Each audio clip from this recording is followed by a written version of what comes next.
We have light in every cell that's measurable. And interestingly, cancer cells lose their light, which is, I think, very significant. But we are light. We are energy. We are wave. We are a frequency. And we are here having a spiritual experience while being physical.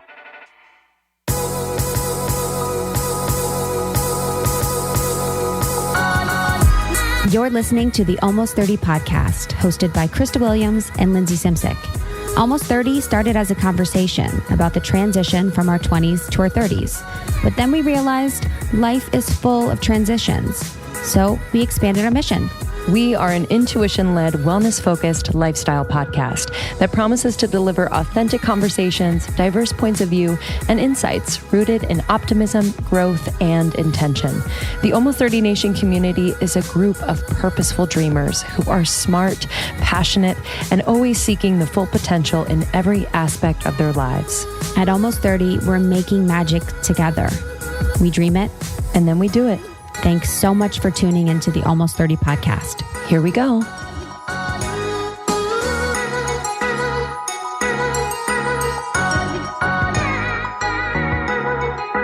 Hello, welcome back to Almost 30 podcast. Hey, everybody. It's Lindsay Simcik and Krista Williams. And if you're new here, we're so glad you're here. Yeah, it's been, sometimes we get into that voice and I just realized that my voice sounded fucking beautiful today. I actually was checking out at Sun Life a while ago, and the guy at the cash register said, he's like, you have a beautiful voice. Oh. I was like, I make money off my voice. I mean, that's a nice compliment. It was very sweet. Actually, one time when I was little, I was 10 years old, and I was in the back of someone's van, and it was some mom, and I was in the captain's seat of the van, and she said to me, you have a really nice voice. And it's a memory that I've always remembered. Isn't that weird? Because I can't remember anything else, to be honest, in my life. But it was probably like all the kids were like cute and talented. You have a great voice. Yeah. She's like, wow, you're so pretty. And I don't want to see you, so but smart, honestly. She's like, that voice is, it's all right. You got it going for you. Everyone's got one. And you've got one too. I remember when I was little, I wanted a raspy voice more than anything ever. And Who had a raspy voice that you looked up to? Jonathan Taylor Thomas. Oh, really? Probs. You know? Mm-hmm. It's that past life boy shit. I'm like, I want to be like a boy. No, but he had like a cute raspy voice. And so I would scream into my pillow until I lost my voice. I'd literally go, ah! And it would just like rob my voice out. Christ, and then I'd be like, hello. It's like when you try and age yourself. I mean, or when you're little, totally. You're like, I want braces, or I want glasses, the braces or thing. Whatever. Because people that are older have that yet. That's hilarious. That is so funny. The show that we thought was like, was someone not watching me? Totally. Do you know what I mean? When I was doing some weird stuff like that. Totally. Who was this one? I remember I don't know if I was babysitting. We were talking to this one person. She had kids and she was like, yeah, they can just play together. She had like 2 kids. She's like, they should be playing together. And I was like, wow, what an icon. Just as opposed to like being in the mix, like sitting with them, playing, like just a mom letting her kids play by themselves. Totally. Icon. Nothing melts me more when I see young siblings get along and hug each other and play together. I was watching Sophie's kids. I've been called to Tel Aviv lately. I keep getting signs about it. But I was watching her story, and little Leo and Kai had like an issue about something, and they worked through it so beautifully together. So cute. My friend Orly, her kids are like that. One's a boy and a girl, and they just freaking love each other so much and just take care of each other. Like when mom's not watching and she'll like capture it. I'm like, that's like in their natural nature as kids. I don't remember being like that. And I'm sorry to my siblings. Straight up. But maybe I was and I just don't remember, but like, don't think so. Same. I remember being in the car. We would go to Michigan and I was sitting there and she kept looking at me. And yeah. Been so mad. I was like, she keeps looking at me. And I would scream my head off. Oh yeah, same. Yeah. The looking was like the looking at or like or the copying. Oh, copying 100. Like I'd say something and she'd be like, I don't know. Totally. I do that to Justin a lot. And I'm like, but looking back, and we have so many family videos. And when I look back, I'm like, oh my God, my siblings were so cute. How was I ever mean to them? I know. And so pure. My sister Cameron, honestly, nicest little being on the planet. Still. And I was like, get away from me. Oh, still so sweet. Bless. Yeah. Well, I'm happy. Ancient Aliens new season is out. And they came to play. That's why I haven't seen you. I know, honestly, to be honest, season 14, Ancient Aliens is on and popping at the Cribbo. And we watched Antarctica last night. It was wild. It's just nice now with the season with Ancient Aliens as it's becoming more, all the information and data is becoming more recent. Yeah. And what I love about it too is like, me and Justin talk about it maybe 3 times a week, that the title for Ancient Aliens doesn't do the content justice. I know, I was going to say. It's just more investigative reporting about theories and topics and ideas that are going on within the scientific community that are not being explored on a broader scale within culture. So like they'll talk about the deep sea and these octopuses in the deep sea that can actually change their DNA, or these things, another thing within the deep sea was this, it's like a jelly of sorts, and it cannot die. Like no matter what, you cut it into the smallest piece, you try and kill it all these ways, it can manipulate its DNA to continue to live over and over time in many different ways and forms.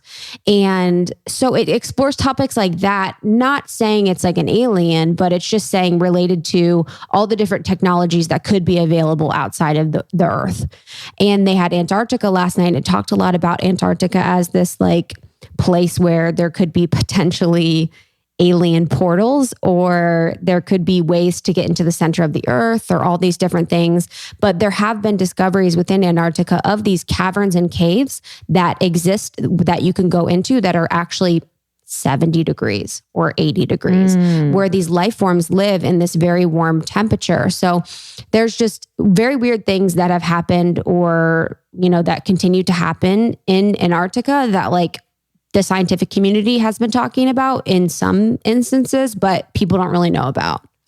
Sometimes I get nervous because you've introduced me to this and I love watching them too. It's like, I get nervous about like their safety, like people creating this content. Yep. I'm like, if it becomes too mainstream, are they going to be like fucking hunted down and quietly killed? Like, honestly, like it's because of the way, whether it's government, media, whatever you want to call it, are controlling the type of things that are being broadcasted and consumed. It's just like, I'm so glad that they're creating content like this and doing that investigative reporting. But I'm also like, I hope enough people know about it so that if anything were to happen, like there would be a serious uprising instead of it. I know. I think we talk about that too, Justin and I. It's like, I think it's getting so much information out there or being so visible that it would be obvious if it happened.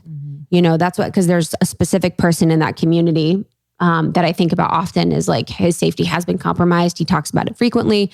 And a lot of the people they were interviewing on the Antarctica show were from like US naval officers. They were in the Navy. They had been stationed there, et cetera. And they didn't want to be seen. They didn't want their faces to be seen. They wanted their voices to be changed to protect themselves because, that's what you have to do. Like Bob Lazar from Joe Rogan. And Bob was in an episode on season 14, I think, talking too about this certain, it's not a molecular atom, but it's not a substance. What's like a mineral or like a... Oh yeah. It's like a element 115. 15. Yes.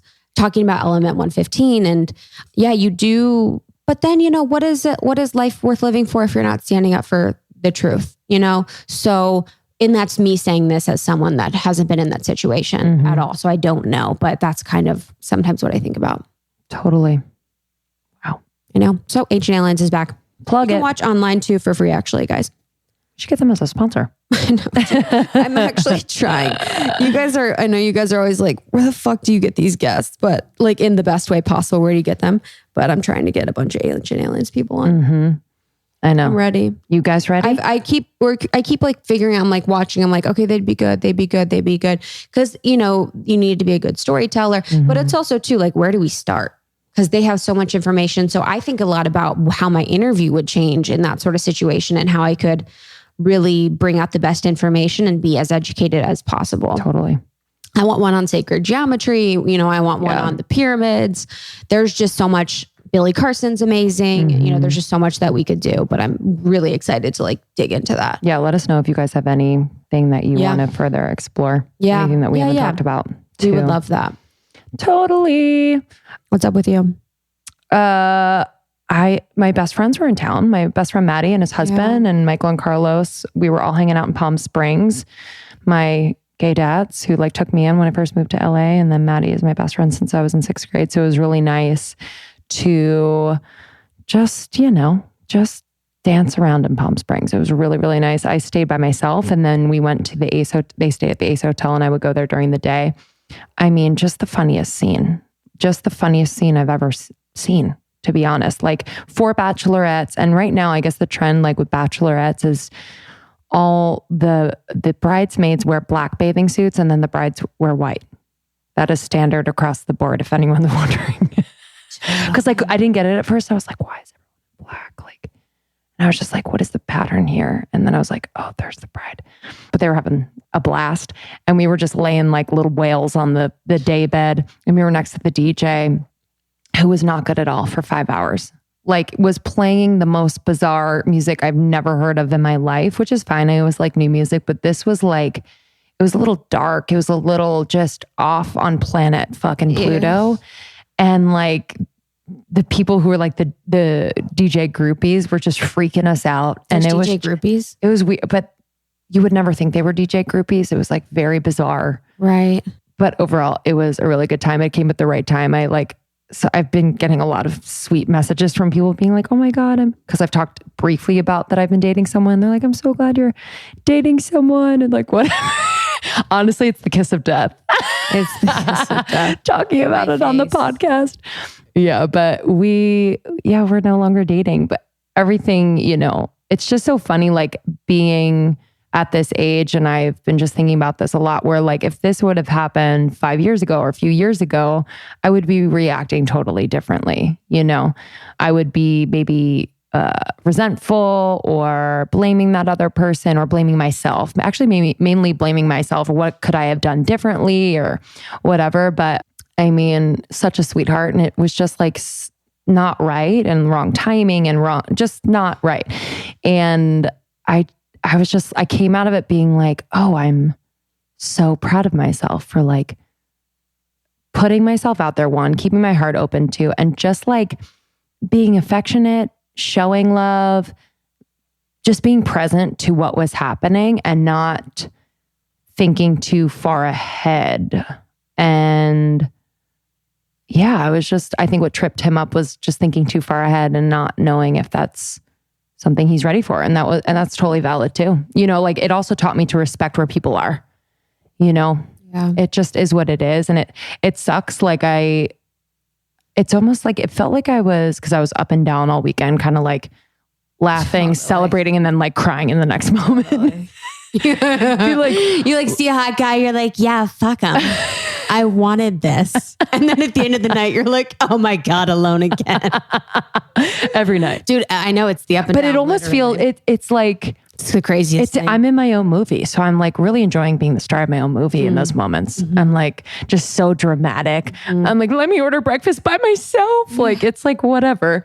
But yeah, I was like, I think I was crying and feeling sad because, or I can't really describe it because it's not like I was like, I'm so sad. Like he hurt me. It was just like, it was like a mourning of something that I put a lot into. And then I was like, then the tears felt like joyful for what's actually going to be something that is just so full and fulfilling and loving. And that's coming whenever it is. But I just was like, it was this weird thing where I'm like, I'm happy, but I'm sad, but I'm really happy. So I felt a little crazy. But just to update you guys, because beautiful. Everyone's so sweet. They always message. They're like, I know you're the token single girl. Oh, these. But yeah, it just, and the thing is like, I don't feel any bad things. You know what I mean? In the past I have. Yeah. So it's a nice feeling to just like kind of own what I put into it. I learned how to communicate better. I told him like when he expressed to me certain things, I was like, I expressed myself back in a very honest way, and I wasn't just like appeasing him. Yeah. And it felt really good. I literally felt tightness in my throat and then it released. I was like, oh, this is a thing, and to keep doing that will be really healthy for me. I also went on Hinge for 12 hours and then went off. Oh, shit. The energetics of it all. Damn. I was like, because I was like, oh, this is fun. Totally. What's out there, baby? And then I got on and it was a full body. It was a full body reaction of, I'm not supposed to be on here. Literally. Really? Oh, I swear. I like made it at night because I was just like, oh, whatever the fuck. And then I woke up in the morning. I was like, nope. I didn't even give anyone a chance to like respond back. Did you update your profile info? Yeah. It's almost like when you... I have to. I cut my hair. It's almost like when you create your own, like, what are those little avatar things that people send? Where it's like a picture, it's like a cartoon of themselves with like a baseball hat on and they're like, batter up. That they send to like your parents. Bitly or Jesus, how old am I? What are those things? Those little cartoon creatures? Bitly. No, a Bitly is a short link for. Oh, God damn! I know nothing. Cartoon creature. Dude. It's actually freaking me out. There's been a lot of instances recently where I'm like, what's that word? That's an old person thing. Honestly. Like that's there's also a lack of oxygen in the studio right now. Oh my God, dude, I Googled it Bitmoji. Bitmoji. I Googled cartoon and Justin loves my Googles.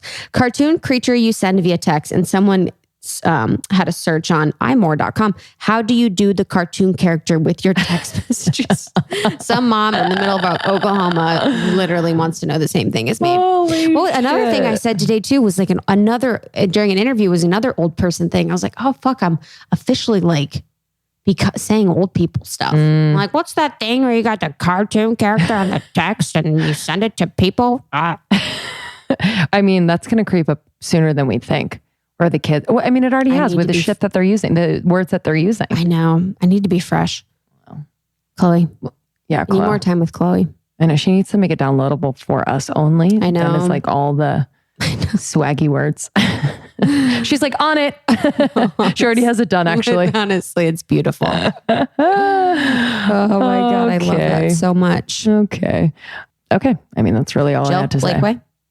Yeah. I'm pumped. Energy medicine, baby. So we get books sent to us for people that want to be on the podcast, people that just want to send us their book, friends, etc. So the team, Jill's team, sent us her book, Energy Medicine. I got a few copies. I think some were for you, but I actually got probably 4 randomly. I don't know. I don't know what that was, but so I was like, oh, there's something here. Like I need to read this book. And I loved it. It was one of my favorite books. And I think I told her this on the interview, but it was one of my favorite books I've read in a long time. And it was really about the specifics behind understanding energy, how it works from a spiritual level, and then how it works from like a medical researched perspective. So I really found it interesting because when I'm often talking about energetics, they have good energy, good vibes, like stay positive, that kind of thing. It really helps to put the languaging and data behind those conversations. So I'm able to speak more accurately to people that need that sort of languaging. Yeah.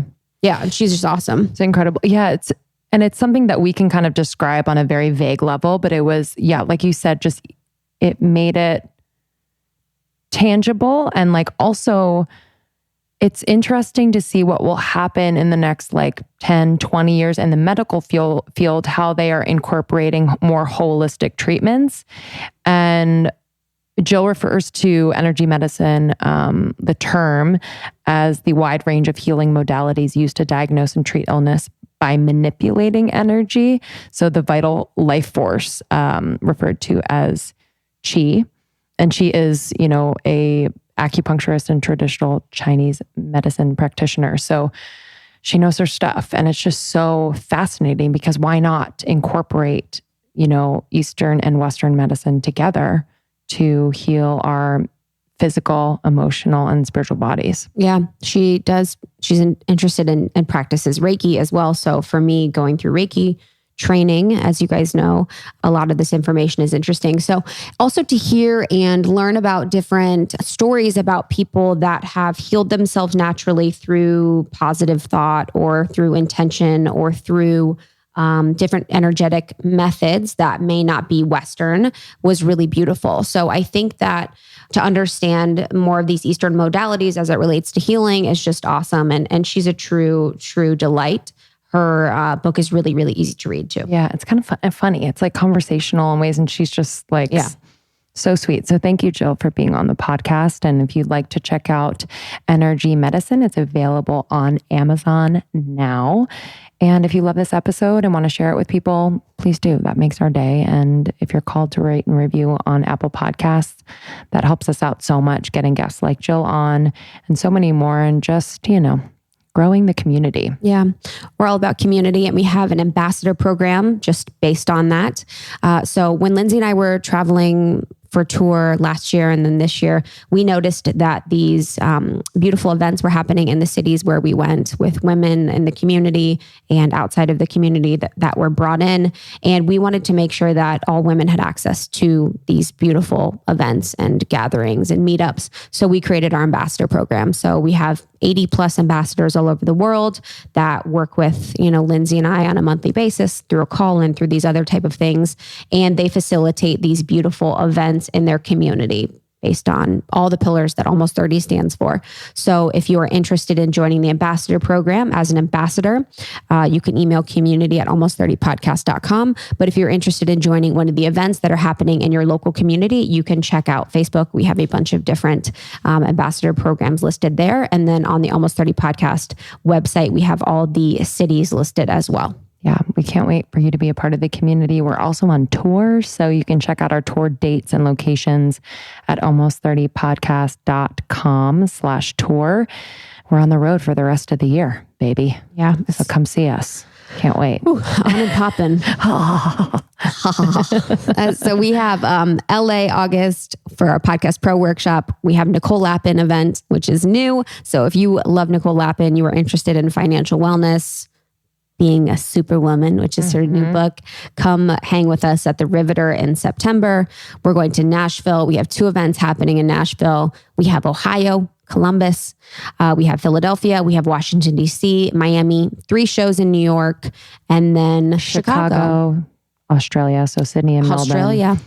You said Miami. And then we're ending with a live show in LA. At the Dynasty Theater, at the Dynasty Typewriter at the Hayworth Theater, which we're super pumped about. So gorge. So enjoy this episode. We will see you on the other side with a review. We love you all very, very much. You inspire us every day, and we mean that. Not to sound cheesy, but it's really true. So thank you. Enjoy. Okay, take note, y'all. If you're visiting LA anytime soon, we have your spot for a healthy, delicious, inventive, on-the-go meal. Kai's. Kai's is our favorite. We recently had Kai's at the Almost 30 retreat in Malibu. The girls went freaking crazy. It's the new sandwich without the bread. A handheld bowl or salad, naturally gluten-free, easily vegan or paleo, whatever you desire, made from the highest quality ingredients. It's honestly so tasty, and get this, the artfully designed packaging and patent-pending slip wrap technique of the Kairito is going to blow your mind. This way it stays fresh and crisp, making it perfect for on-the-go, delivery, and catered events. And this is the thing, like we are all so busy on the go and want to be eating healthy to fuel our mind, body, and spirit. And with Kai's, you are guaranteed clean, quality, wholesome, nutritious, creative, everyday food that really, really, really tastes good and makes you feel amazing. These are kind of like sushi wraps in a wrap. Does that make sense? Like sushi rolls in a wrap. beyond delicious. I don't even have words for it. I wanted to share some of my favorite at Kai's. So I love for breakfast their breakfast taco. So good. I also am obsessed with the macro. So these are macro pressed vegetables, wasabi dressing, black sesame seeds, brown rice, wrapped in nori. And you can also add wild salmon or avocado, whatever you desire. So Kai's is located on Montana in Santa Monica. Visit the next time you're in town. That's KYESmontana.com. Check it out. We love them. Cater your lunch at your office or just pop in for on the go.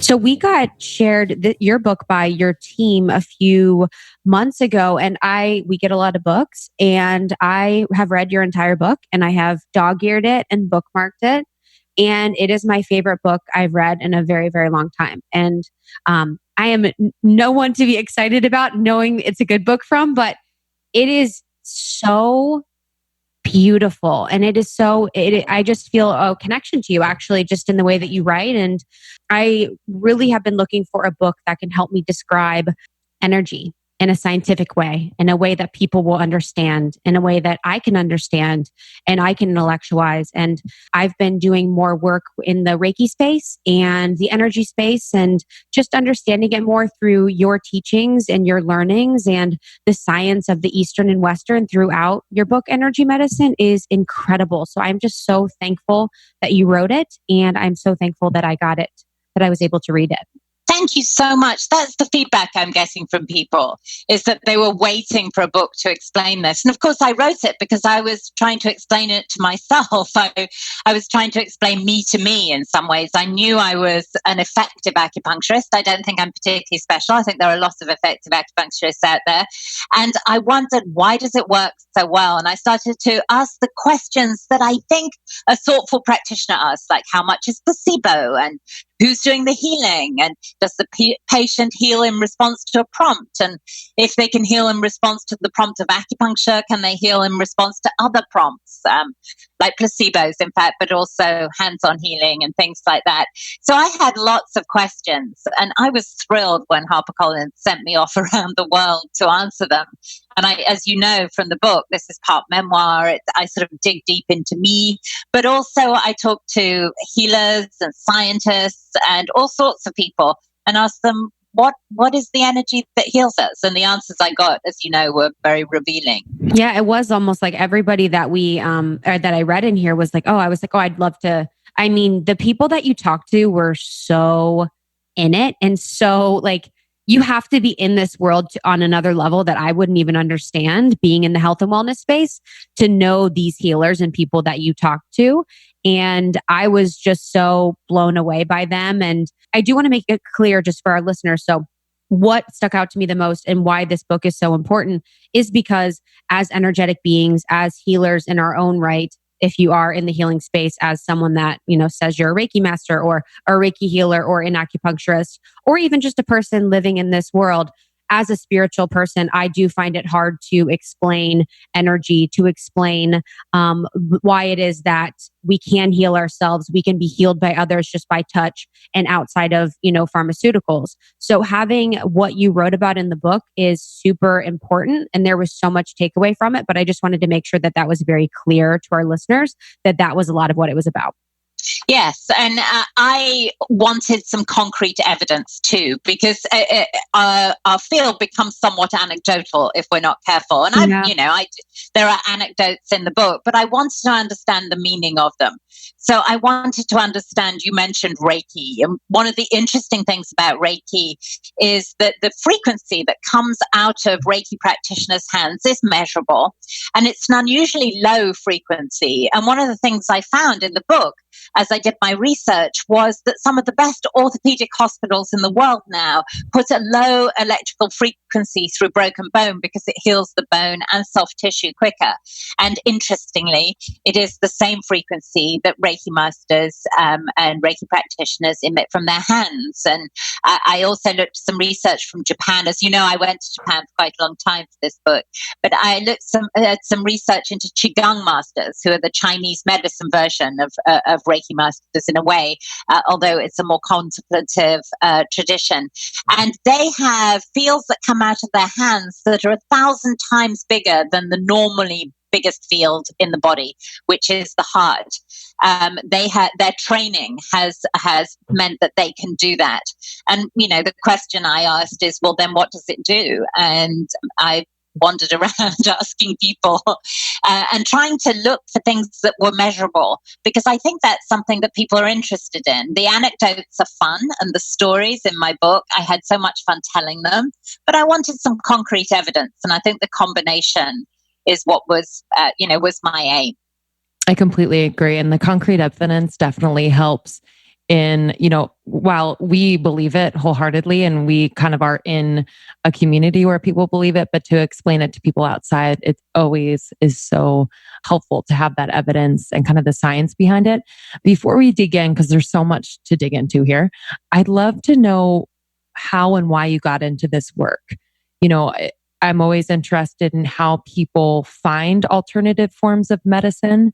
A lot of people use it as a last resort because they think it's too weird and they just lean on, you know, prescription drugs and what their medical doctors are saying, which is great. And we definitely support that. But I'm also wondering why people don't do it sooner and in conjunction with, you know, their general doctor and all of that. So I'd love to know your story and how you got into this work.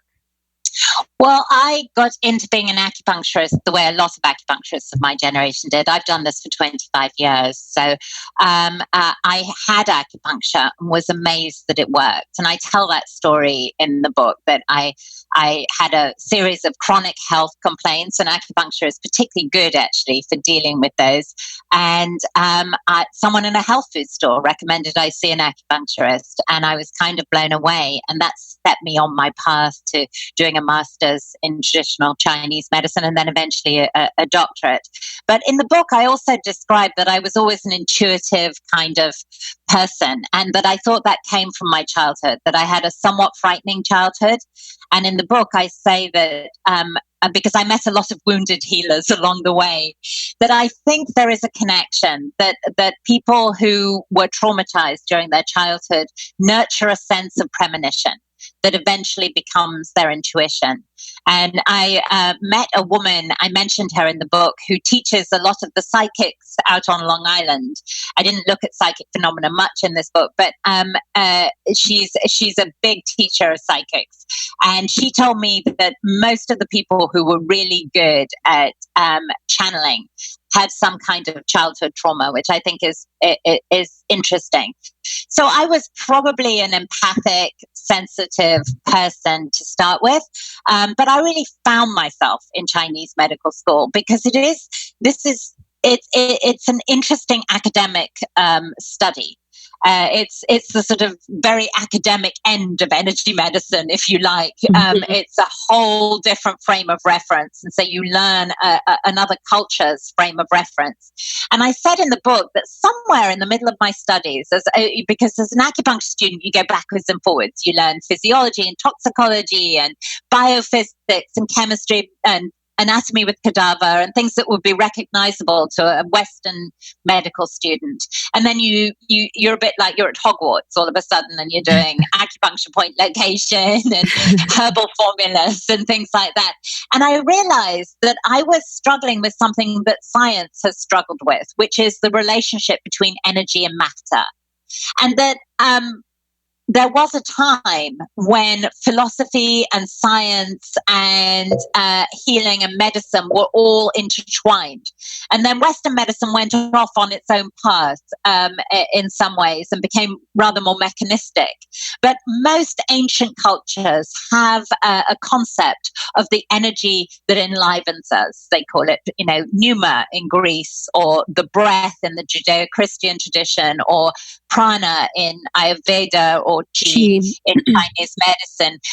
And we are living energetic beings. And in the book, I go on as you know, I interview physicists, and I start to look at how we are energy condensed and why we have neglected that part of our being in favor of treating the matter endlessly, the tissue and the sinew and the bone and the organs. And I'm a firm believer in integrative partnerships. At the Innova Center where I work, we work with doctors all the time. But we're dealing with the slightly more energetic part of the human being, the part that's vital and alive. And what that usually means is that Chinese medicine is really good at sorting out where one system impacts another system. So Western medicine tends to focus on a system like the reproductive system. My first book is called Making Babies, so I have a very strong fertility specialty. Whereas I, as a practitioner of Chinese medicine, would look at the whole person and how the digestive system impacts the reproductive system, how the cardiovascular system impacts the reproductive system. And really what I'm looking at that point is the body's intelligence. And I sometimes sum up qi, I do it in the book here and there, as the ways in which your body is intelligent. And I think that's sort of where I got. So I'm not someone who is alternative and exclusionary. I'm complementary and inclusionary. I think we can get the best of both worlds if we all put our egos out of the way and work together. That's beautiful. And there was something you were talking about, and I know you talked about this in the book, but with trauma and people's ability to channel and read. And I'm wondering if, there's two parts of that. I think about someone that's dealt with trauma and they have to develop this ability to read people because it's their way to predict patterns, patterns of pain, patterns of things that are making them uncomfortable or that are, harming them. So it's a protective mechanism in that sense. But then there's also the sense of the ability to be out of your body and the getting out of your body when you're in trauma. So whether you're being abused mentally, physically, emotionally, sexually, you are going to leave your body at times. And I wonder if that body is able to, or your spiritual body, once you've left your physical body, is able to go into the consciousness field more easily to tap into what else could be happening with others' energetic fields rather than just staying, most people as they do stay in like the physical body. I think that's true. I didn't write about this in the book because when you write memoir, you don't, or a book like this, you don't want it all to be me. Yeah. So I picked my way through memoir, but I used to leave my body as a child. So I had a very early experience of being non-local.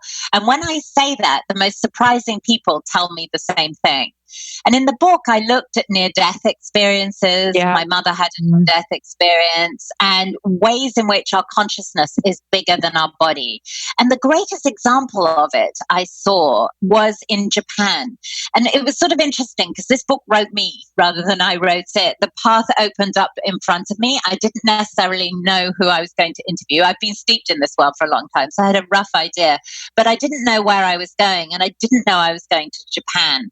And a professor at San Francisco State, a man called Dr. Pepper, had done some physiological testing on healers in Japan. And one of them was an 80-year-old yogi who had been Mr. Japan in 1979. He lifted weights and then decided to focus on his insides rather than his outsides and became a highly developed yogi. And he runs a school in Fukuoka, which is a province on an island off the south coast of Japan. So my husband and I wandered off to see him. And he was a most surprising man. He was extraordinarily disciplined. as you would imagine a bodybuilder to be. He taught meditation to all sorts of, he was quite famous as a meditation teacher in Japan, and as well as a bodybuilder. But he was able to expand his consciousness, is the only way I can explain it. And in the book I describe, I met him, he threw a party my first night in Fukuoka, and Noah, my husband, and I went along, and he knew nothing about me at all. And he started to tell me about my childhood. And at the time, he's Japanese and I'm British, so we were like being extremely polite. We were all culturally being polite. So I didn't ask him. I thought, well, I'm sure I'll find out at some point how he does this. But I also saw him put the newspaper on his head and then read it. With it on the top of his head. No way. By leaving his body. And he gave me one of the best psychic readings I've ever had, which I didn't necessarily talk about much in the book because I was focusing on his healing. But as a healer, whatever that ability to expand his consciousness was, it gave him a profound insight. And his patients would come and they would just knock on the door. I was hanging out with him at his clinic. Someone would knock on the door and he'd say, oh, I have to go. And I would watch. And he put them on a tatami mat on the floor. And then he would start to sing in tones that were very mesmerizing. And the patient would immediately go to sleep, like as if they were in a trance. It was invariably, they would just shut their eyes and they'd be out. And then he would hand them a clipboard with paper on, and they would write what was wrong with them with their eyes shut. It was the most extraordinary thing I've ever seen. And then he would do hands-on healing based on that. So he was collaborating. In a way, he was getting their egos out of the way so that his spirit could collaborate with their spirit, I think. And he was profoundly gifted.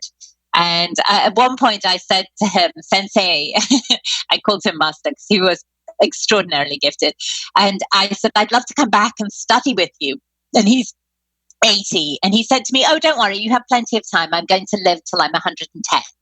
And in a weird way, I believed him. I was like, okay, I'll see you then. Well, then I'll get this book written, I'll go on book tour, and then I'll come back.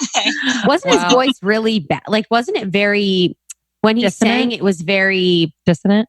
No, it was almost pain. It wasn't enjoyable. Right. Yeah. No, it wasn't soothing, which is why it sort of shocked me that the patients went to sleep. But there was something about it that was about vibration and connection. Yeah. That wasn't really about soothing. It wasn't a lullaby. It was a vibratory connection between him and the patient. It's how he started his connection, which in a lot of ancient cultures is true. And actually in Judeo-Christian culture too, chanting and vocalizing to get into a spiritual state is well known. And he was doing a version of that, but it was how he created connection. And then that connection put the patients to sleep, even though I was like startled by all these choices. We tell you guys everything, basically. So I just kind of wanted to share that I've been feeling a bit high and low lately, just on a bit of a roller coaster. And so I've been trying to simplify what my body, what my emotional body, and what my mental body needs every single day. And I've really been able to break it down into quiet time, into sleep, mindful movement. And I've just been really loving music as a way to bring me back to presence, to bring me back to myself. But I've found an incredible resource in the Calm app. Not only do they have meditations, they also have sleep programs that can help you get more restful sleep and wake up feeling refreshed and just more present and positive and motivated. They also have video lessons on mindful movement and gentle stretching. And they have music that's exclusive to the Calm app to help you focus. If you need to focus, relax, and sleep. And I love this app. It has everything I need, so I don't have to go to a million places to really find what my body, physical body, emotional body, and mental body needs. So I'm talking to you, the person who is really struggling with sleep. You are not alone. Most US adults don't get enough sleep. Sleep deficiency does such damage. You're more prone to accidents, weight gain, and depression. So with Calm, you'll discover a whole library of programs designed to help you get the sleep your brain and body needs. For example, like soundscapes and over 100 sleep stories narrated by soothing voices, which I really, really love. So again, they have resources for sleep, meditation, mindful movement, and music. I love Calm and I highly, highly recommend. So for our listeners, you can go to calm.com/almost30 to download the app right now. That's calm.com/almost30. Join 40 million people who have downloaded the Calm app and find out why Calm is their favorite app.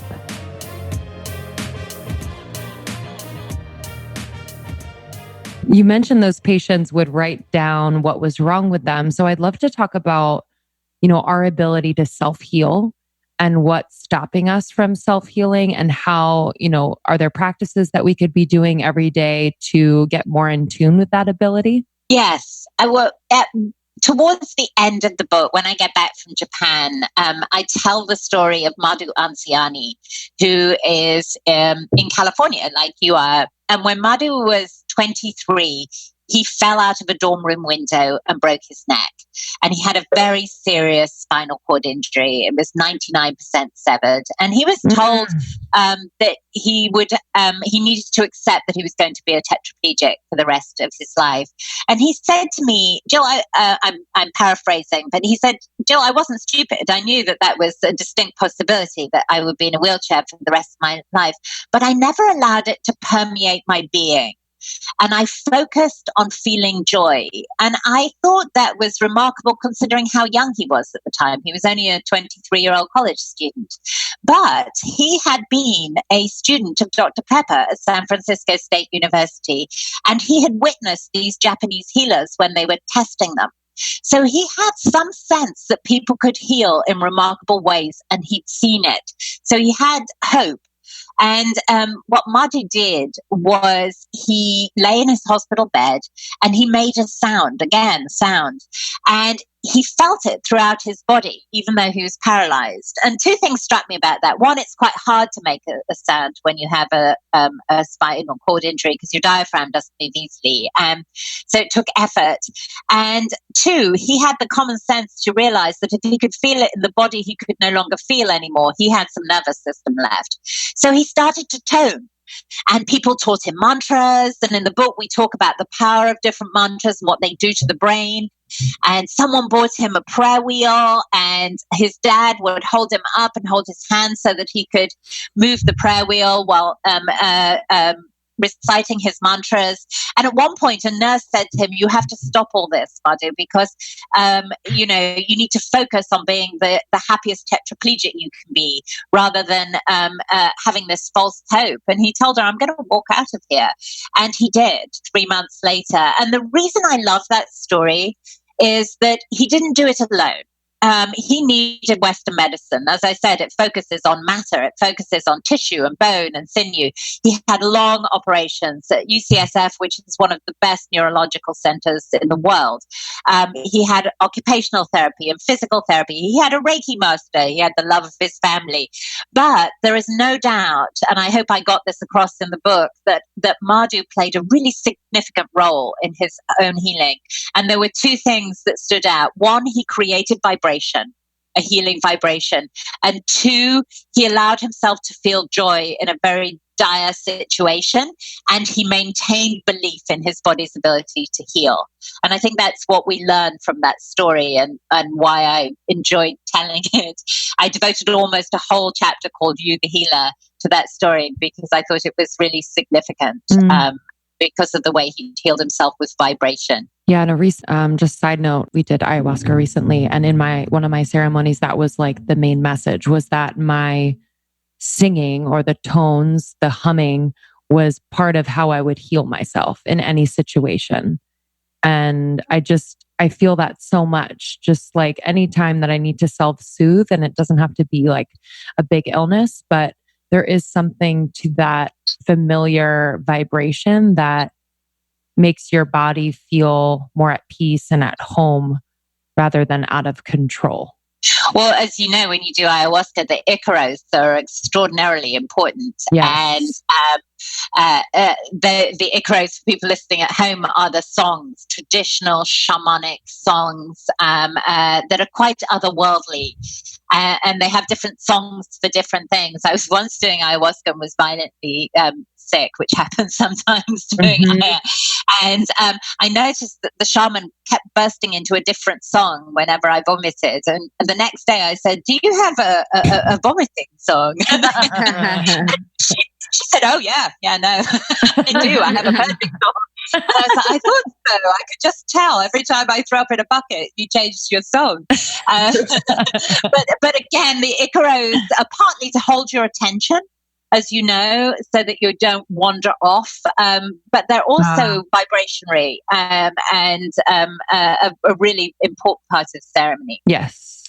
So with chanting, when someone is chanting alone or in a group, the takeaway from that is the importance of the vibration. And then when done in a group, it creates a greater vibrational wave than alone. Yes, I think so. But groups are also very interesting. If you remember when in the book, in chapter 2, when I look at the science of connection, one of the things I looked at was some really interesting research from Princeton University, the engineering department. And Dr. Robert Jahn, who I was lucky enough to meet, he died subsequently while I was writing this book. He was very elderly at the time, but he was the dean of engineering at Princeton. And he had a grad student, a female grad student, who wondered if she could create a machine that could be moved by the human mind, that could be changed by the human mind. And I don't think Dr. Jahn thought for a minute she was going to pull this off, to be honest. But he thought it was a nice little grad school project for her, and she would have, it's an interesting engineering project to try and engineer that. But sure enough, she did. She created what's called the REG, the Random Event Generator, which is a machine that spits out random numbers, thanks to decaying atomic material, that become less random when we focus on it. And what they found at Princeton, and they studied these REGs a lot, they developed more and more sophisticated versions of them, is that when we all look in the same direction, that's when it has the most powerful effect. So one person having a deep, heartfelt intention affects the machine, but lots of people really affect the machine. And they took these portable versions of the REGs to everything from the Trump inaugural to yoga retreats to churches all over the place.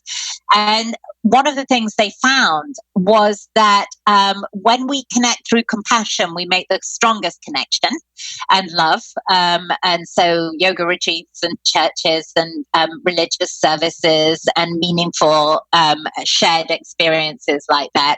But unfortunately, when we connect through fear, we also affect the machine. So if we're affecting the machine, we're affecting reality. We're affecting matter with our minds. And as you know, fear contracts and love expands. And as we, if we get collectively fearful, we start to contract our world. We're seeing it sort of politically now as people are more fearful. My own country, Britain, and actually this country are contracting on the world stage. And I think that's energetic as much as anything, although it's, caused by action. So their research fascinated me, those guys at the engineering department at Princeton, because I think they stumbled on something really important without intending to, and that is that we can measure when we connect. I'd love to talk about. Oh, can I say something about that really fast? Yeah. And it's interesting on that point with the expansiveness of love and the contraction of fear, and looking at those as like the basis of our entire universe. And so much of the life that we live now, if we're looking in the media, it's meant to have that fear, that contraction where you're scared to leave your house, you're scared to connect with others, you're scared to trust people, you're scared to trust other cultures, trust other types of people, and then the expansiveness of love in nature, in true meaningful relationships, and whatever. It's that fearless type of love that is the expansiveness of our universe that really is like the most important thing we could know.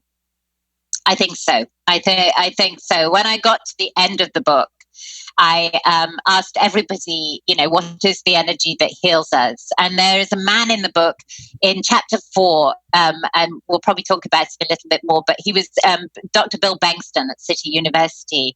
And he was the most granular lab-based scientist I talked to. He did research on mice in the labs into energy healing.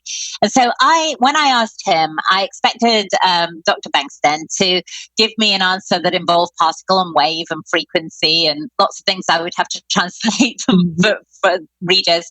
And instead he said, it's love, Jill. It's love.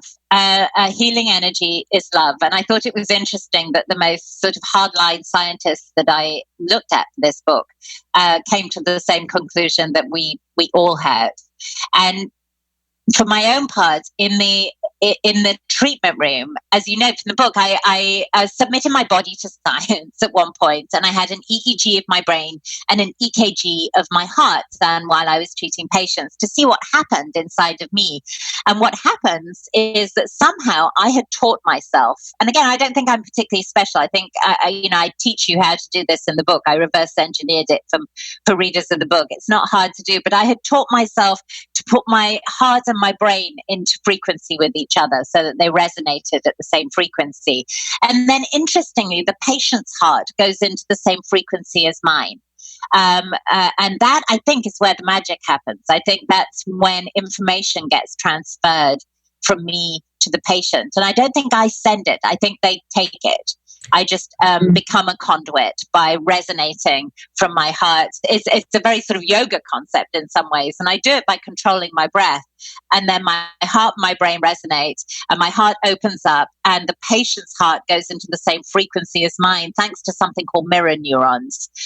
They start to mirror me.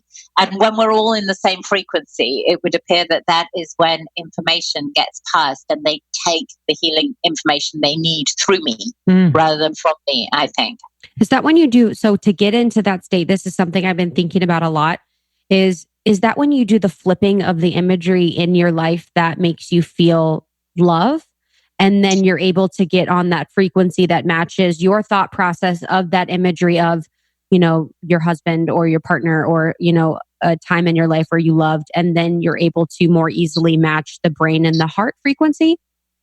No, for me, it's just a pure breathing exercise where I breathe in a way that increases heart rate variability and mediates the relationship between my parasympathetic and sympathetic nervous system via the vagus nerve. And I had just done that automatically. I'd learned to do that. I think in the book, I explained that I loved my patients very much. I cared about them and I wanted to help them. And I think that need to help them, that wish, that deep longing to really help people meant that I had taught myself that. But flashing images does come up in the book because that is the technique that Bill Bengston taught his students. And this professor at City University who learned a strange energy healing technique from a psychic healer. And he decided to test it in the lab. And they took mice that had been specially bred to have cancer, poor mice. And I'm so sick of the mice testing. It's insane. Yeah. I just feel... It is. That's how pharmaceuticals are tested. I know. So in order to sort of level that playing field and look at it, if this is curative, he went in the same direction as pharmaceuticals are tested. But I agree that this is, these mice had a happy ending, as it turns out, but it's still sad. But these mice are specially bred to have cancer. They get given cancer and they reliably die on day 27. And Bill could teach even the most skeptical of his students to keep them alive indefinitely. And the reason I say they had a happy ending is because when they re-injected them with cancer, they couldn't get it. So something about the energy technique had changed their immune systems and made them immune to cancer. So they actually did, these particular mice got a benefit from it, which I don't think happens often, although I have no idea what happened to them after the testing, so I don't know. I thought that was really interesting. Bill was shocked. And what's important about that research is that it is replicable. Good science, to a certain extent, should be replicable. There is some value in studying a special someone somewhere that nobody else can see, but not that much. It's better if we learn things that we can then all do that help people. And Bill could teach anybody to do this technique. And it involved flashing images, but they weren't images of love. They were ego gratifying images, things that are really quite low level and not very noble. Like, I don't know what people, mine had a beach house on it, but people flash images of things that they think would be lovely. And what it seems to do is it does two things. It puts them into the future, and it also distracts their egos so that they can be a conduit. And so Bill had arrived at something different to me. I emptied my head in order to be a conduit, and he was filling his students' heads in order to get them out of the way, so that they could be a conduit. So, but they've done these studies at City University in New York over and over and over again on thousands of mice now, and invariably the mice recover. Wow. Yeah. I'd love to know what's happening, just speaking from my own experience, but I'm sure our listeners can relate. But very simply, like if someone walks into a room and their energy is a certain way, I tend to take on the energy, whether I show it or not. Doesn't really matter, but I do feel their energy and tend to let it in. So I'm wondering what is happening there. And are there ways in which, I don't want to completely block that energy, but ways in which we can metabolize it that won't dampen our own existing energy? I think it's a really good question. And this is going back to Princeton and the REGs. We're all connected. And so we are all in silent collaboration with each other in some ways. And we know if there's been an argument in a room, even if it's not still going on, as we walk in, we can feel it. We pick up each other energetically. And Princeton designed, the engineering department designed a machine that could measure that in some ways. But I often get asked about protection. And protection comes from fear in some ways. So I like to approach this a different way. So rather than rituals of protection, which I think are somewhat fear-based, I like to flood myself with my own higher power and my own light, source energy, and then push it outwards. So I give these exercises in the book, but I ground myself before I treat a patient. And I do that with my mind, and I send a great grounding cord down into the center of the earth. And I do that very consciously, and I start to feel heavier. I also ground the patient. I don't necessarily tell them. I just put a grounding cord down for them too. And then I flood myself with my own higher power, my own light. And I bring it in through my crown chakra, and I flood my body, and I push it out a little bit outside the parameter of my body. And that protects me. I don't need some complicated ritual to protect me if I do that, because I'm full of me, my own healing, my own higher power, my own spiritual light, my own connection to source energy. And I believe very definitely, having written this book, that source energy flows through all of us. That there is a source. You could call it God. You could call it, I have a whole chapter called What's God Got to Do with It?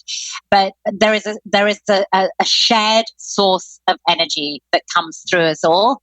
And all we have to do is reconnect to source, and we're wise and we're protected. And we also have to stay on the ground a little bit. And that's it. It really is that simple, I think. Thank you. Yeah, I want to talk about fascia. So I really loved the way that you described and the way I was able to understand fascia. The one part I really loved was understanding that fascia is everywhere in the body, but also that it is a conduit for electrical energy, or ki. And as it travels through our bodies, there are pathways of fascia that allow the energy to go to and from. So it's really these beautiful energy channels. But I'd love for you to talk a little bit more about what your findings were as it relates to fascia. Well, fascia is very interesting. It is electroconductive, and that's due to its collagen content. It has a high collagen content, and collagen has a high water content. That's why we need collagen for our skin to look. Interesting. Mm-hmm. Yeah. And so that, and as we know, water conducts electricity. That's why you don't stand in a puddle if you're in danger of getting an electric shock. So fascia is very conductive and it goes everywhere. And I started, as you know, in the book, in the chapter on acupuncture, looking at some research from the University of Vermont, a woman called Dr. Helen Langevin in the medical school there, who had looked at acupuncture points and found that they were more electrically conductive. They had a greater pull force than other points in the body. And that was because, and she did these experiments again on animals, unfortunately, but they were, it was rat abdominal wall. But when the needle gets twisted, as we do in an acupuncture treatment, the connective tissue starts to go around it like spaghetti on a fork, really. It twirls around the needle and it stays twirled for the duration of a treatment, an acupuncture treatment, until it's full dead, and it becomes more electroconductive. And then the question I asked myself was, well, yes, but how does that signal go deep into the body? And the answer, I believe, is fascia. I talked to a surgeon in London who said that in his training, he was told, if he could avoid cutting the fascia, he should. Bad things happen when you cut the fascia. And so they use the fascial planes as guides. And they are the way that the body compartmentalizes itself in some ways. And they're highly electroconductive. And interestingly, if you put a map of the fascial planes and you overlay a map of the traditional Chinese acupuncture meridians, they are in the same place. And so I think one explanation for the meridians may well be the fascia. Beautiful. Okay, here's what I'm obsessed with right now. Making my bedroom just the most delicious, comfy sanctuary ever. And I'm just digging into article.com to find me the best furniture to complement my space. And I just love it because it's so beautiful. It's simple. It's like Scandinavian design. It's modern and it's really well priced. They take out the middleman, which is great. So there's no showrooms or anything like that. Article.com has everything you need for your living room, bedroom, storage, outdoor, decor like pillows and rugs and things like that. Office, truly everything you need. And right now I'm about to click buy on the Bassy Walnut Queen bed frame. So I'm looking for just a really sleek, simple, modern bed frame. And I am also loving the Level Winter Gray bench. So I want to put it at the end of my bed. So much to choose from. And again, the pricing is just so damn right.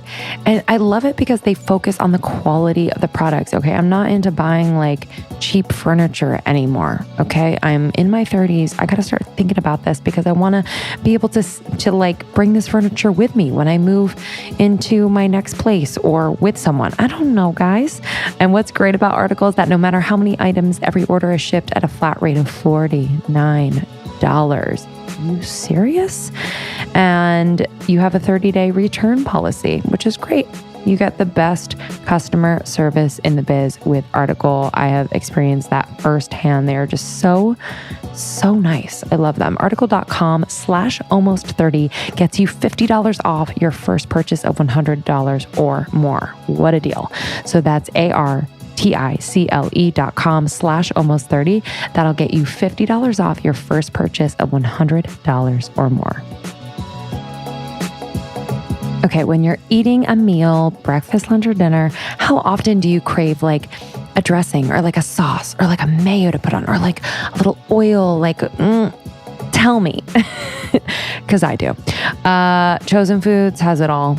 I mean, they are our go-to for healthy, clean oils, sprays, mayos, and dressings. The base of it all is avocado oil. They also do have coconut oil that I love very much, but avocado oil holds a special place in my heart. You can heat the oil up to 500 degrees. 500.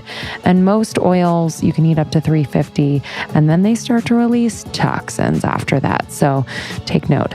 Almost 30 Nation is obsessed with the Chosen Food avocado oil sprays. They come in, 9 different flavors as of late: warm gingerbread, simply cinnamon, spice chai, citrus pepper, lemon dill, chili lime ginger, chipotle, garlic, Italian herb. So you can use these to marinate. You can use these to just spray on a salad. You can use them for pancakes. Anything you want, get creative. Chosen Foods has you covered. And soon they will have their goddess dressings, which are my absolute favorite, back in stock. You guys just scooped them up. So for Almost 30 Nation, you can go to chosenfoods.com/almost30 and use the promo code almost30 during checkout to get 50% off your entire order. That's 50% off. Stock up. Trust me. chosenfoods.com/almost30. Use the promo code almost30 for 50% off.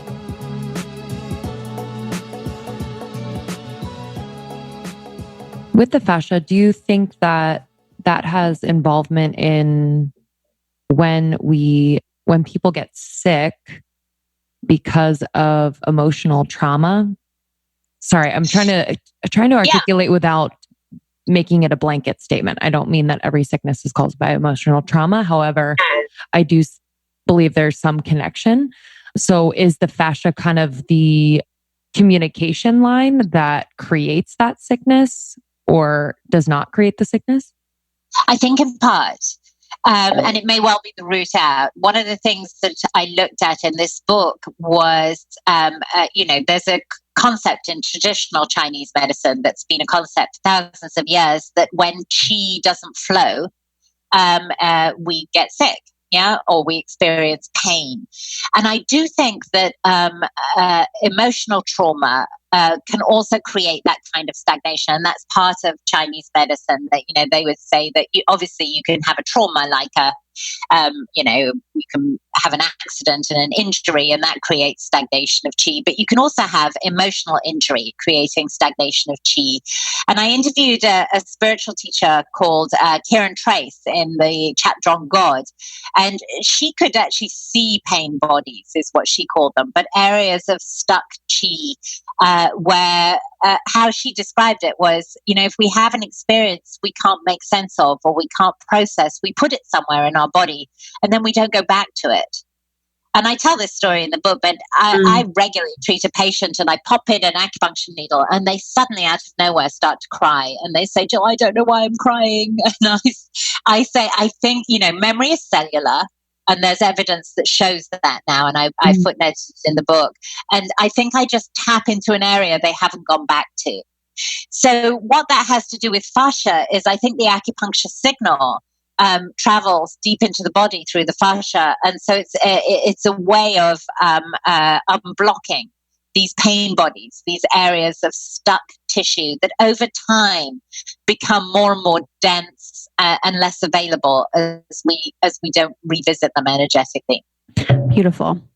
And one of the most powerful parts of the book that I found was when you talk a lot about emotions, and this is almost at the end, and you say emotions, as neuroscientific research has shown, operate at a much higher speed than thoughts because they most often bypass the mind's linear reasoning process. As such, negative emotions such as fear and anxiety can make the heartbeat more erratic, signaling the body that the nervous system is out of sync and initiating a cascade of 1,400 biochemical changes that have an array of effects on the body. And the part about really having those emotions bypass the linear thought process makes so much sense. And especially as women, I think that the emotional capacity is higher. So therefore, the emotional or the ability for emotions to bypass the linear thought process, which men a lot of times are more linear. So it might just be that their emotional thought processes are different. But I really loved the way you explained emotions. It made so much sense to me. Well, thank you. It makes sense to me too. And as someone who treats both men and women, obviously people are just people, but people process emotions in different ways. And I think sometimes the fact that our emotions are accessible to us is actually healthier than repressing them. And I think, sometimes when I'm treating men, I'm really conscious of the pressure on them to not express their emotions and where they have to put them in their body in order to do that. I treat a lot of somatic illness in men, nervous tummies and bad backs and things that really comes from not having a support system where they can express deep emotional pain. We get to call our girlfriends and howl and and express it, and women tend to support each other in that way. But I think a lot of men don't feel like they have that permission. Obviously, I'm talking very generally, and there are exceptions all over that statement. But so yes, I think stuck emotions are what cause you a problem. But negative emotions speedily affect the body. And the important thing isn't to hermetically seal yourself against stress or negativity. Things happen. But to develop ways of getting back into balance quickly. And often that's through the breath. And in chapter 2, where I talk about the science of connectivity, I interviewed a biofeedback psychologist who talks about heart rate variability. And we always think that a healthy heart is sort of regular, but actually a healthy heart is variable.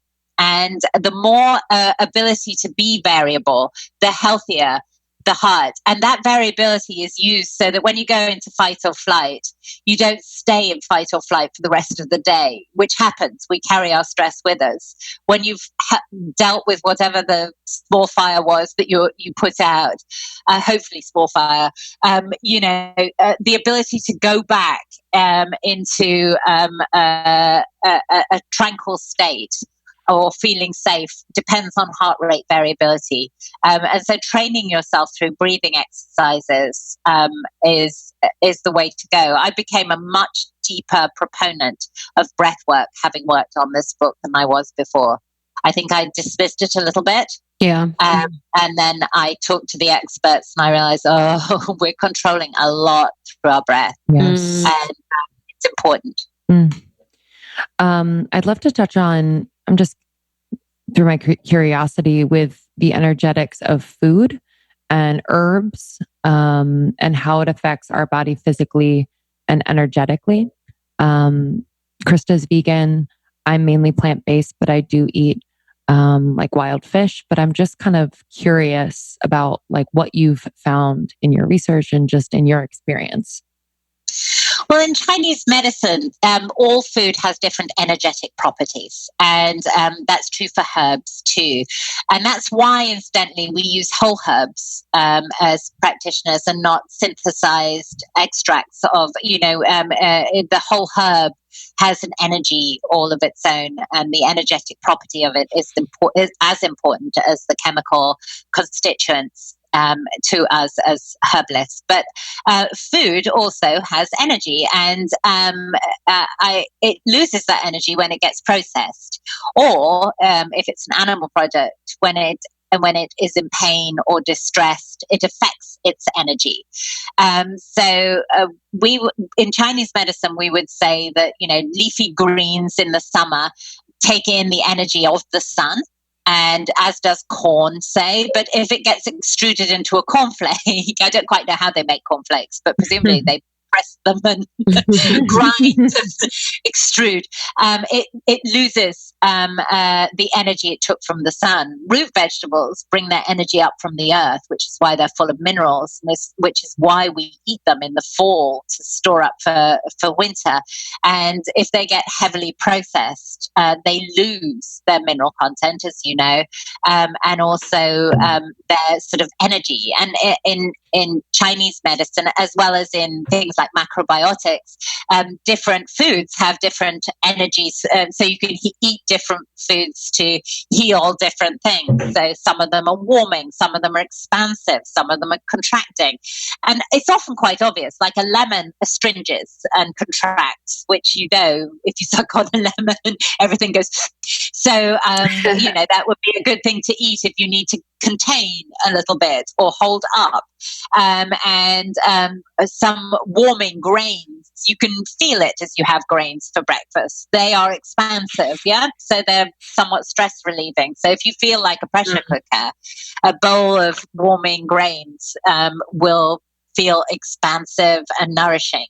And we lose a lot of that when we process our foods. And this is also an animal welfare point at this point, because animals that have lived in pain and fear are also energetically transmitting that pain and fear. So you're absolutely right to have wild fish if you're going to have animal or fish protein. I do a little bit of animal products too, but I'm very concerned with how the animal lived.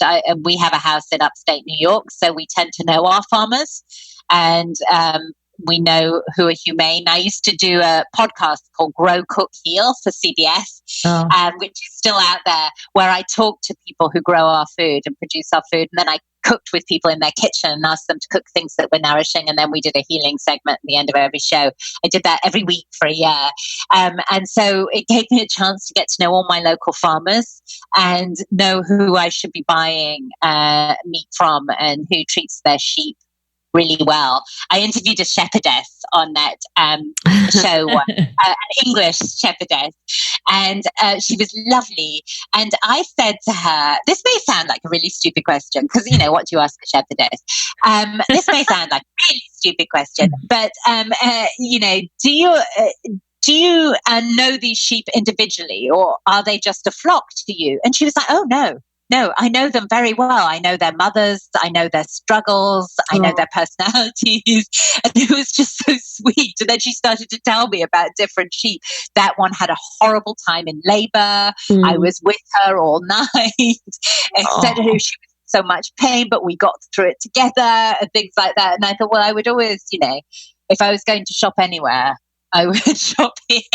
As a shepherdess would, honestly. Yeah. I don't know if a shepherd would know that, but shepherdess for life. Yeah, it was such a sweet thing. And I thought I'd asked a really stupid question. I wonder where shepherds meet shepherdesses online. They need like a dating app for shepherds and shepherdesses. Well, she had met a sheep farmer, and she was a shepherdess from England, and she had met a sheep farmer in upstate New York and come on over here. So that's kind of cool. That's amazing. I'd love to, as a last thing from me, just for our audience, if they wanted to do a little self-healing. I know you have great practices in the book, but maybe a brief little self-healing that they could do at the end of their day. I would love for you to share that with them. I think the grounding and protecting we talked about helps everyone. So if at the end of the day, by the time you've picked up all sorts of people's energy and your shoulders are up by your ears if you're not careful, if you focus on sending a nice big old anchor chain right into the core of the earth, and imagine it wrapping around the molten core of the earth, and let it make you feel heavy, and then start to breathe regularly. 5 breaths a minute is sort of optimal, which is breathe in for 6, out for 6. And with that regular breathing, start as you inhale, pulling your beautiful light, your beautiful, beautiful light, your source energy through your body, all the way through this grounded body, slowly down through your chest and through your legs and right down to your feet. And then sit there, grounded on the earth, connected to source, and ask the questions you need to ask. You'll be amazed how wise you are connected to source. So I even do that when I lose my keys. I ground, fill myself with my own energy, and ask, where are my keys? And I can assure you that I find them. Oh my gosh, I need to give that to my boyfriend. He loses every single thing in the house. And I'll tell him to connect to source energy. No more me. No more excuse. I don't want to do it. Ask, you will be told. Love that. Last question for me. From all the research that you've done for the book in particular, I know you had a lot of experience prior to the book, but during that time you were doing research for the book, what was something that you learned or experienced that just changed your life? Towards the end of the book, I met a monk called Hiroyuki Abe, and I tell his story in the book. He was a very talented healer in Kobe, Japan, and he allowed me to watch him work. And I was very impressed by his energy, which was very strong, like palpably strong. And he offered to open my chakras, and I took it really lightly. I realized, like a Westerner would, I was like, sure, open my chakras. And I shut my eyes, and I have video of this. If we ever meet, I'll show you. I have video on my phone of this if we meet in person. But I could feel him pulling. I could feel him inside my body, actually. And I began to think, oh, this is a bigger deal than I thought. And I was in a classroom full of his students who were blown away that he'd offered to do this, because it was like a big deal. And when I opened my eyes, all I could see was light. I could see his beautiful students and their beautiful, beautiful light. And I never went back completely to seeing the world the same way again. I realized we're light. In the book, I started to talk about biophotons. We have light in every cell that's measurable. And interestingly, cancer cells lose their light, which is, I think, very significant. But we are light. We are energy. We are wave. We are a frequency, and we are here having a spiritual experience while being physical. And I believe we're here to experience duality. And so we rail against experiencing duality, but it's kind of why we're here, and we're having this physical experience. But it's not all that we are. We're not our bodies. We're not even our minds. We're light. And that light is love. And that changed my life, actually, and changed my relationship with everything and everyone. And I've done this book tour with extraordinary calm. My husband says, you're the calm in the storm, Jill, because I'm doing a lot of prayers. And it's because I'm not preparing. I'm talking from my heart. I'm trusting source. I say a prayer before I came on to talk to you, that I would tell you what would affect people in a way that opens their hearts. And because I'm not over prepared, I don't have to work quite so hard. I just show up and I allow source to speak through me in some ways. And I shine my light and appreciate everybody else's. And that has been a life-changing thing. That's beautiful. Thank you. Thank you. Where can our listeners connect with you? Where can they pick up the book?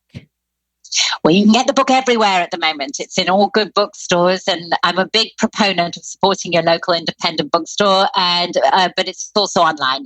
So the book is called Energy Medicine: The Science and Mystery of Healing. It's published by HarperCollins, and I'm Jill Blakeway. And you can find me at my practice, YINOVA-Center.com, YINOVA Center.com.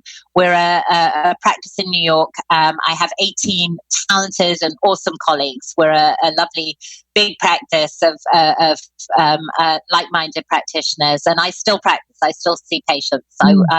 It is the reason I'm here, I'm sure.